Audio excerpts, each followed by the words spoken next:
ఆయన మాట్లాడుతున్న మాట ఏమిటంటే, మీరు ఇంకనూ నమ్మిక లేక ఉన్నారా? నమ్మకం ఎందుకు లేదు ప్రభు, బోల్డ్ అంత ఉంది అంటే, మరి అట్టయితే భయం ఎందుకు వస్తుంది నీకంట? భయం అంటే ప్రభా, మరి భయం నాకేం చేసింది ప్రభా? అసలు ఊహించానా? అసలు అనుకున్నానా ఇలా జరిగిద్దని? అసలు కలలోనన్నా అనుకున్నానా?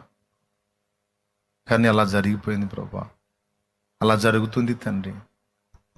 నేను ఊహించలేదు, కలలో కూడా అనుకోలేదు.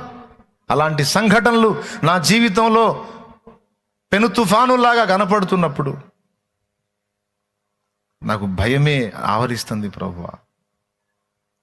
అప్పుడు ఆయన అంటున్నాడు, అట్లయితే నీకు భయం అలాగున ఆవరించినట్లయితే నువ్వు చేయాల్సింది ఒక్కసారి ఈ విషయంలో, ఇక మిగిలిన విషయాల్లో కాదు, ఈ విషయంలో నువ్వు వెనక్కి చూడు అంటాడు. వెనక్కి ఎందుకు అంటే, గడిచినటువంటి ప్రయాణంలో ఇలాంటివి ఎన్ని దాటించుకొని నేను ముందుకు తీసుకొచ్చి నేను నిలబెట్టున్నానో ఒక్కసారి గుర్తు చేసుకో అంటాడు.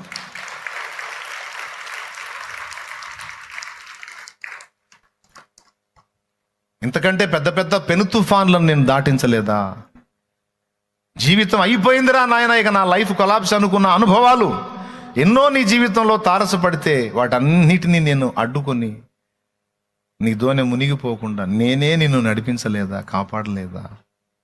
మరి ఇంతకాలం నిన్ను అలాగున నడిపించుకుంటా కాచుకుంటా వచ్చిన నేను ఇప్పుడు వదిలిపెడతానా?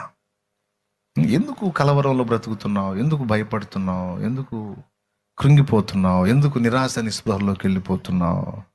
ఎందుకు ఏడ్చుకుంటున్నావు? ఎందుకు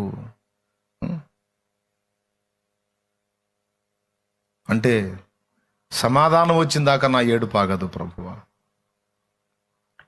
సమాధానం వచ్చిందాకా నా ఏడుపు ఆగదు ప్రభు అంటే ఆయన అంటాడు, మీరు ఇంకా పిల్లలై ఉన్నారా?